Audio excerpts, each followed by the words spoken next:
بالنسبه لي لو الحبانهايه كده ما بتجريش وبتلعب في الحله كده وتدي الطعم في كل حته، ما احسش انها حبانهايه. لازم كده الطعام لي البتاع، لازم هي ورق اللورة كده يفضلوا يجروا ويلعبوا مع بعض في الحله وهي بتجري كده عشان تبقى هي دي كده التمام. لكن الحاجات دولت في الدرج زي ما هم. بعد كده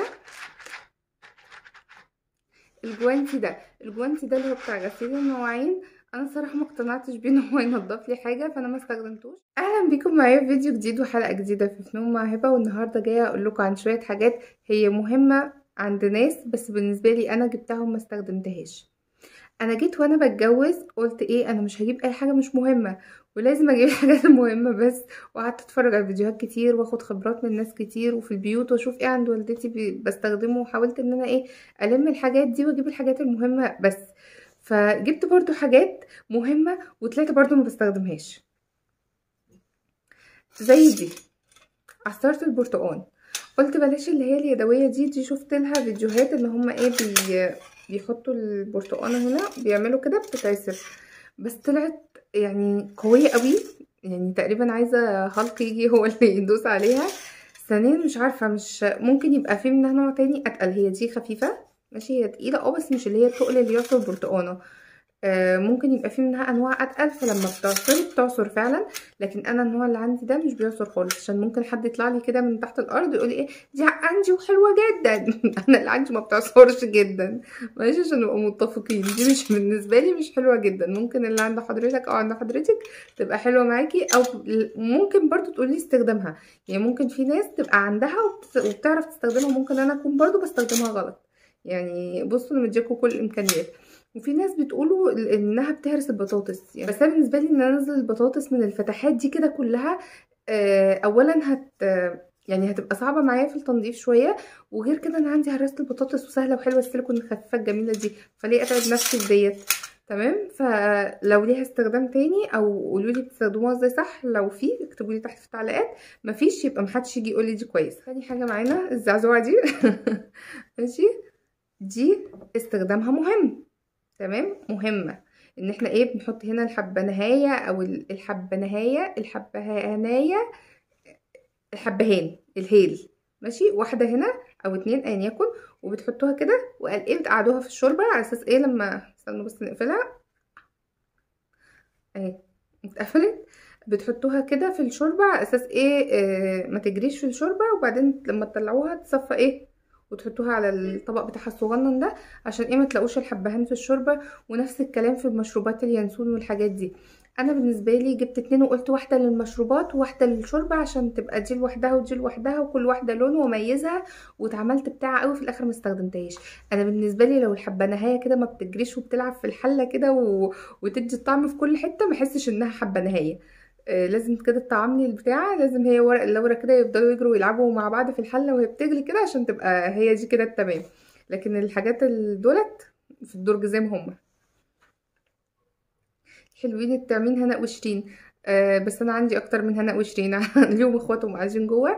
جبت منها وجبت منها باكيتين بقى، وقلت بس بقى عشان لو عندي عدد ولا بتاع، وتبقى الشاليمو هنايا فيها فراولهيتها وليمونتها، ويبقى شكلهم حلو وشيك وبتاع وان هي تتغسل وتتعمل تاني. لقيت طعم العصير منها بيبقى طعمه سيء جدا حتى ما بتتغسل، فالصراحه ما فضلتهاش، ومركونين زي ما هم في الدرج. هاتوا اللي هي العاديه، والله لا اجيبها لكم.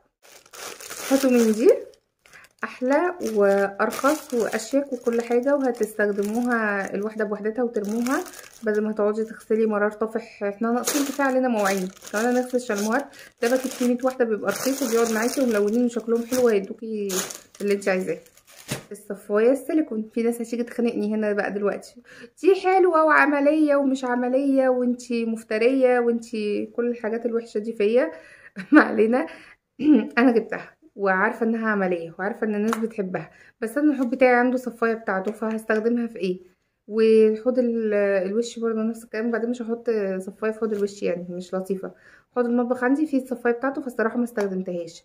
فبرضه من الحاجات اللي ما استخدمتهاش يا بنات، انا الفيديو ده طلع اقول لكم هي حاجات ما بستخدمهاش عشان ما حدش يجي يقول لي دي حلوه ودي مفيده وانت اللي ما بتعمليش. لا، هي ممكن تبقى مفيده وانا كنت جايباها اسمها مفيده، بس انا ايه ما استخدمتهاش. وعندي اختها برضو كان بيبقى شكل نجمه كده وفيها نقط، عارفينها؟ عندي اختها برضو قاعده جوه في الدرج.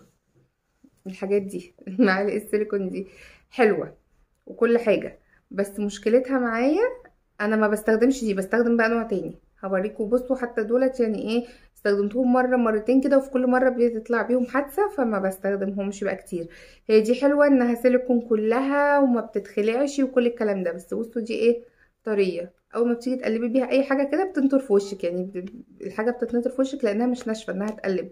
تمام. هي بس ممكن ايه لو هتنزلي بيها كيكه من مكان او صوص او حاجه بتفضيه بتنزل، بس برضو طريه. في بقى واحده احلى اللي هي الناشفه كلها، ثواني اجيبها لكم.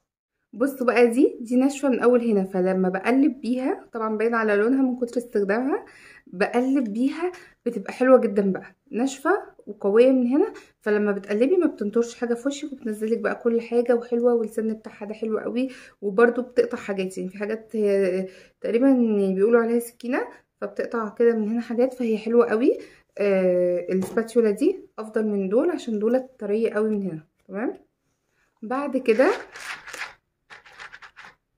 الجوانتي ده اللي هو بتاع غسيل المواعين. انا الصراحه ما اقتنعتش بيه ان هو ينضف لي حاجه، فانا ما استخدمتوش. بستخدم الليفه عادي او سلك لو هغسل حاجه ألمونيا او كده، فما استخدمتش ده خالص، لسه جديد عندي. كل ما اقرر ان انا مثلا ممكن استخدمه مثلا لو هصبن سيراميك، لو هنضف حاجه، وفي الاخر بستخدم السلك والليف العادي وبرجع ما بستخدمش ده خالص، فده لسه جديد عندي ولسه ما جربتش استخدمه في اي حاجه. فبرضو لو في استخدام ليه مميز وحلو جدا فيه قولولي عليه، غير كده انا ما استخدمتوش، لسه جديد عندي. الفيديو ده الغرض منه ايه يا بنات، ان هو ممكن بنات اللي البادجت بتاعتها قليله قوي او عايزه توفر في اقل الحاجات، او المساحه عندها في مثلا امكانيه انها تجيب بس المساحه عندها ضيقه في المطبخ، وفري الرفايع ديت. يعني دي مش من الاساسيات قوي زي مثلا طقم معالق ولا زي طقم سكاكين اللي انت لازما تجيبيها ضروريه، الحياه هتقف من غيرها. المطبخ بقالي كام سنه اهو متجوزه وبعمل اكل وكل حاجه وما استخدمتش الحاجات دي خالص. الكوسترات السيليكون دي انا جبت بتوع ايكيا وطلعته لكم قبل كده في فيديوهات، اللي هو التلاتة شبه رغيف العيش دي، في ناس بيفتكروها عيش. ماشي. 3 كوسترات كده زي الخشب المضغوط، بستخدمهم وعازلين الحراره كويس جدا، فانا دولت ما استخدمتهمش خالص، جداد زي ما هما السيليكون دول. بس طبعا حلوين، يعني اللي هو لو حد مش جايب التانيين هاتوا دي عادي. الحاجه فرشه دي من ساعه ما جت بورقتها هي قاعده في الدرج زي ما هي. الحاجه فرشه دي ما بستخدمهاش ليه بقى؟ عشان دي كنت جبتها قبل التانية اللي انا جبتها وطلعت لكم في فيديو حاجات حلوه وهاتوها، اللي هي بتاعت حاجات هي حاجات حلوه وهاتوها، حاجات رخيصه بس نينجا، طلعتها لكم فيها اللي هي الخشب اليد بتاعها ومن هنا ملفوفه كده وقويه. لكن دي بصوا ضعيفه، والسبونشه دي بتتخلع وهي ايه مخستعه كده في نفسها، يعني اللي هو ايه مش هتنضف حاجه. لكن التانية جامدة وبتتكي كده بتنضف، فدي برضو من الحاجات اللي ما استخدمتهاش. الماسك ده برضو من الحاجات اللي انا ما استخدمتهاش، جبتها وما استخدمتهاش، وفي كذا واحد منه اخوه برضو جوه في الدرج ما استخدمتهمش. الخشب بقى منه واللي هو عامل زي الشياله 2 مع بعض، كل ده ما استخدمتهوش، لاني معظم الحاجات او كل الحاجات اللي عندي اللي هي قابله انها تتجرح يعني، فكل الحاجات دي بخاف انها تجرحها. وغير كده عندي البديل، مثلا لو حاجه ينفع ان انا استخدم فيها سيليكون فبستخدم فيها الماسكات السيليكون ده، او اخد تاني برضو الجزء السيليكون ده بستخدمه. وعندي بتاع ايكيا اللي هو البلاستيك ده او الباغ، فبستخدمه امن معايا وامن على الحاجه وصحي كمان، فما بستخدمش دول. وبعدين ده ناشف قوي قوي قوي على ايدي ان انا اضغط كده امسك بيه، لكن دول بيبقوا تراي حلوين يعني وسهلين في المسك. كمان المضرب دوت في ناس بتشوفه مهم، بس انا جبته وما استخدمتوش لانه اصلا ما بيضربش. تمام. فانا بعمل الفوم بتاع النسكافيه بمضرب البيض عادي جدا، وده ما استخدمتهوش فما تجيبوهوش. ده برضو مقص الفراخ من الحاجات المهمه طبعا اللي في البيت، بس مش ده لاني دوت استخدامه غريب ومش بيقص اصلا. مش عارفه استخدمه خالص بجد، واستخدامه صعب قوي.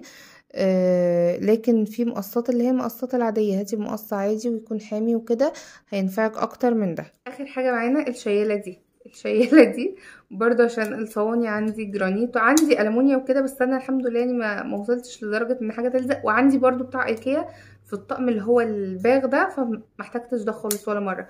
فلو انت جايبه طقم يعني لو انت جايبه طقم فيه اللي هي الشياله، ما تجيبيش بقى شيالات من دي، لان دي بتاخد مساحه في الدرج. لان بصي هي ما بتطبقش، ما بتتقفلش، ملهاش اي حاجه، هي بتبقى كده، فبتاخد لك مساحه في الدرج كبيره.